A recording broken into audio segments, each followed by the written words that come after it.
Bharat action की तैयारी कर रहा है, दिल्ली में बड़ी बैठकें हो रही हैं और सब देखकर पाकिस्तान का पसीना छूट रहा है कि पाकिस्तान के तमाम बड़े नेता रह रह कर एटमी हमले की गिदड़ भभकी दे रहे हैं। पाकिस्तान के पास इस समय एमुनिशंस की भारी कमी है, इसलिए पाकिस्तान ने अपनी सभी मिलिट्री एक्सरसाइजेस और ट्रेनिंग्स भी 2 दिन के अंदर ही रोक दी थी। देता हूं, सिंपल सी बात है, यहां पे आपका मुकदमा हुआ है, मोदी जी ने फैसला दे दिया है, वो फैसला, उस फैसले को इंप्लीमेंट करना इंडियन आर्म्ड फोर्सेस का काम है, वो हम कर देंगे। मेरी कसम है, 100 मिलियन बोलो ना, वो $100 बिलियन का असला खरीदा इंडिया ने। इसलिए इस कमी को पूरा करने के लिए पाकिस्तान ने इमरजेंसी में टर्की से मदद मांगी थी और ये एमुनिशंस और एक्सप्लोजिव्स लेकर टर्किश एयरफोर्स के कई सारे प्लेन पाकिस्तान पहुंच भी गए। इस चेतावनी के बाद पाकिस्तान में खलबली सी है। पाकिस्तान मदद के लिए इधर से उधर हाथ पैर मार रहा है।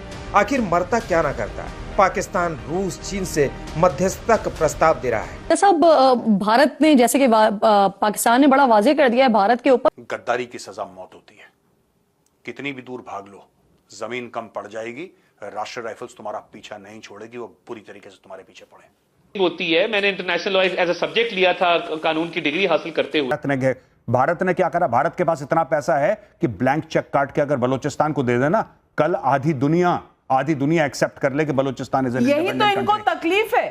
नमस्कार दोस्तों, एक तरफ तो पाकिस्तान भारत को धमकी दे रहा है युद्ध की, परमाणु हमले की। दूसरी तरफ इनकी हालत यह है कि इनके पास गोला बारूद ही नहीं है लड़ने के लिए। दरअसल भारतीय सेना ने जब अपना युद्धाभ्यास शुरू किया तो उसका देखिए पाकिस्तान ने भी अपना युद्धाभ्यास शुरू किया, लेकिन इनको अपने युद्धाभ्यास बंद करने पड़े 2 दिन में, क्योंकि इनका गोला बारूद ही खत्म हो गया। तो ये कंडीशन है पाकिस्तान आर्मी की, 2 दिन में युद्धाभ्यास में इनका गोला बारूद खत्म हो जाता है। तो युद्ध के समय क्या होगा? अब इन्होंने फिर इधर उधर हाथ पैर मारना शुरू किया, मदद मांगनी शुरू की। इन्हें दुनिया में कहीं से मदद नहीं मिल रही है, सभी लोग हाथ खड़े कर चुके हैं, सभी देश।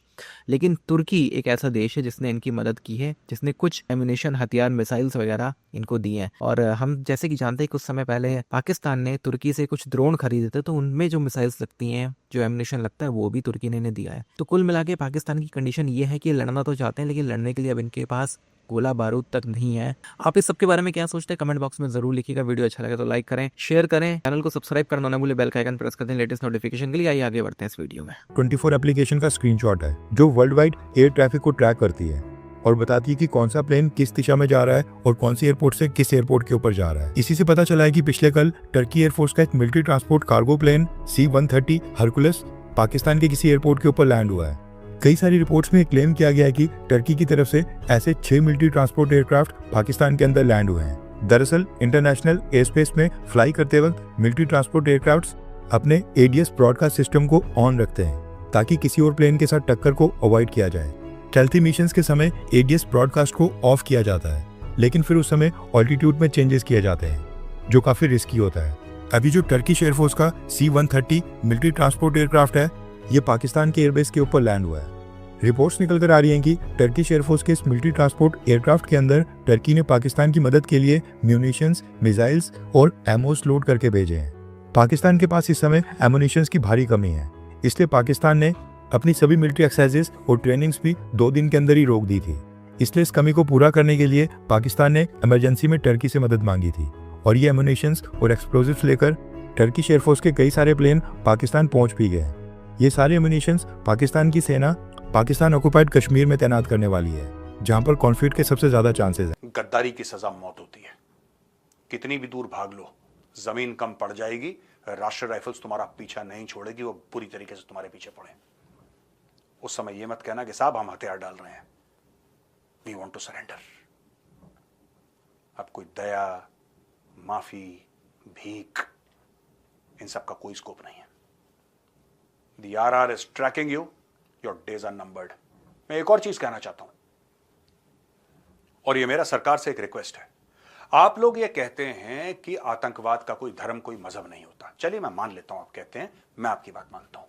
इसका मतलब जो आतंकवादी हैं उनका कोई मजहब नहीं है, चाहे उन्होंने एक एक करके चुन चुन करके हिंदुओं को मारा हो, ये पूछ के कि क्या तुम हिंदू हो, कलमा पढ़ के बताओ, एक एक करके मारा ना, हम फिर भी मान लेते हैं कि उनका कोई मजहब नहीं है। चलो आपने बोल दिया, हमने मान लिया। टेररिज्म हैज नो रिलीजन, हमने मान लिया। अब मैं एक बात कहना चाहता हूं, मैं सरकार को एक सजेशन देना चाहता हूं। उन आतंकवादियों को आप दफनाओ मत, उनका तो मजहब है ही नहीं। उनको जलाओ, उनको जलाओ। ये जन्नत की फिराक में ये करते हैं ना ये सब कि हमें जन्नत मिलेगी, 72 हूरें मिलेंगी, ये मिलेगा, वो मिलेगा, ऐसा होगा, ये सब जन्नत के चक्कर में हो रहा है भाई। इस सब का सब मामला जन्नत के चक्कर में हो रहा है कि अगर हम काफिरों को मारेंगे, जो नॉन मुस्लिम्स हम उनको मारेंगे, तो हमें खुश होकर अल्लाह जन्नत अता फरमाएगा और बोलेगा जाओ तुम जन्नत में। यही तो थ्योरी चल रही है। तो let's put this theory to the test ladies and gentleman. आतंकवादी का कोई मजहब नहीं है। अगर कोई मजहब नहीं है तो उसको दफना क्यों रहे हैं? उसका नमाज जनाजा क्यों पढ़ा जा रहा है? भीड़ इकट्ठा क्यों हो रही है? उसका तो कोई मजहब ही नहीं है। उसका मजहब नहीं है, इसलिए उसको जलाओ, और उसको लकड़ियों से मत जलाओ। उस आतंकवादी को एक गड्ढे में डालो और उसको सूअर की चर्बी डाल के जलाओ। मैं देखता हूं फिर कौन सी जन्नत में जाता है वो। Do this for every terrorist that you kill in Kashmir और एनीवेयर। सिंपल सी बात है, सूअर की चर्बी डालो, जलाओ, रुक जाएगा 99% मामला। मैं आपको बता रहा हूं, क्योंकि उसका कोई मजहब नहीं है। अगर कोई मौलवी मौलाना बोल दे कि ये मुस्लिम है, ठीक है, फिर उसका नमाज जनाजा भी होना चाहिए और बाइज्जत उसको आप बेरी भी करें, चाहे वो टेररिस्ट था, उसने कुछ भी करा।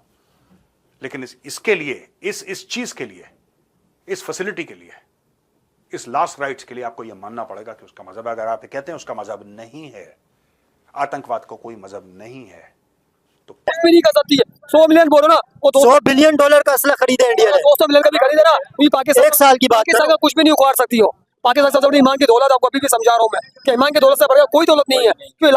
रब्बे के रसूल अल्लाह, रब्बे का अल्लाह, अल्लाह सबसे बड़ी दौलत है ईमान के हमारे पास। कुछ भी नहीं कर सकती। अगर ईमान के दौलत से खड़ा होगा ना मुसलमान, तो कोई भी मुबालिक हो हमारा मुकाबला नहीं कर सकती मुसलमानों का। भाई पाकिस्तान जो अभी इजाजत देवे ना, हम इसके दगड़िया उड़ा दूंगा। सही है, हमारा सीना है, दिल है, हमारे बच्चे है, वो बच्चे है, हमारे ये भी बच्चे है। सही है, अगर हमारे को रास्ता मिले हम अभी अभी निकल के जाएंगे। इंडिया कह रहे हैं कि पाकिस्तान पे हमला करेंगे, हो सकता है 2-3 दिन तक हमें भी दिख भी जाए। अरे पाकिस्तान वाले क्या चूड़ियां पहन के बैठे हुए, जो आएगा पाकिस्तान में हमला करेगा, पाकिस्तान का बच्चा बच्चा जागेगा। क्या बोल रहे हो? हमला नहीं कर सकता। पाकिस्तान भी हाथ में आते क्या नहीं बैठा हुआ, वो भी करके दिखा देगा।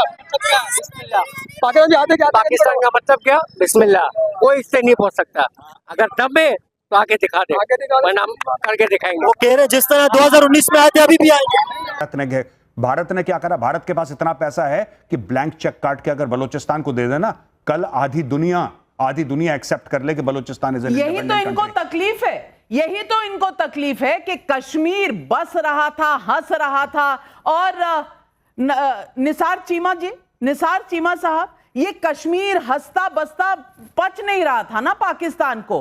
पीओके में लोग निकाल रहे थे रैलियां कि हमें जाना है भारत के साथ, तो आसिफ मुनीर तड़पने लगे, इसीलिए ये कांड करके दिखाया। अब मैं पूछना चाहती हूं, खाने को तो है नहीं, आटा मिलता नहीं, पानी है नहीं, बिजली आती नहीं, वहां पर जिस तरह की गुर्बत है, आपकी इस वक्त औकात भी है कि न्यूक्लियर बॉम्ब से किसी को डरा सके और कोई डर जाए उससे?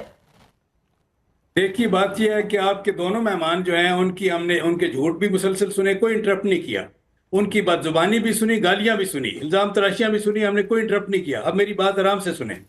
बात यह है कि देखें, पूरी दुनिया को पता है कि कश्मीर पे आपका कब्जा गासबाना है, गैर कानूनी है, जालमाना है। 1 लाख कश्मीरी जो है फ्रीडम स्ट्रगल में अपनी जानें जो है वो गंवा चुके हैं, शहीद हो चुके हैं। 15,000 से ज्यादा ख्वातीन जो हैं जो आपकी आर्म फोर्सेज हैं, उनके हाथों गैंग रेप का विक्टिम हो चुकी हैं। ये आदमी झूठ बोल रहा है, ये बैरिस्टर नहीं है, ये आदमी चोर है। 13,000 से ये आदमी जेब कतरा है, मोबाइल छीनता है लाहौर की सड़कों पे। ये आदमी झूठ बोल रहा है। बातें बोलना बंद कीजिए, आपका झूठ चलने वाला नहीं है। काम तो हमें ही करना है, लेकिन अमेरिका भारत को इंटेलिजेंस शेयरिंग, सैटेलाइट इमेजेस, ये सारी की सारी चीजें बहुत काम की है। जी बिल्कुल साहब, बिल्कुल, इसमें कोई डाउट ही नहीं है, कोई डाउट नहीं है, वो ठीक है। ये पाकिस्तानी भी कह रहे हैं कि ट्रंप तो भारत की